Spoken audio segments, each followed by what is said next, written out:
নমস্কাৰ। মোৰ শ্ৰদ্ধাৰ প্ৰিয় কবি কাব্যনীল দাদাৰ এটা কবিতা পাঠ কৰিবলৈ লৈছোঁ। কবিতাৰ শিৰোনাম অপৰিচিত। কবি কাব্যনীল। আবেলিৰ সোণোৱালী ৰ'দ চুই তাই এজাক বতাহ হৈ নামি আহিছিল। তামৰঙী সূতাৰ আঁচলত বান্ধি আনিছিল স্মৃতিৰ পাঠ। চুলিবোৰ নিয়ৰত তিতি মুকুতাৰ দৰে জিলিকি উঠিছিল।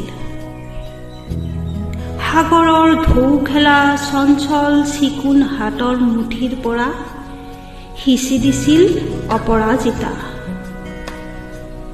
তাইৰ কণ্ঠত ভাহি আহিছিল উত্তাল তৰংগৰ ভটিয়লি ৰাগ।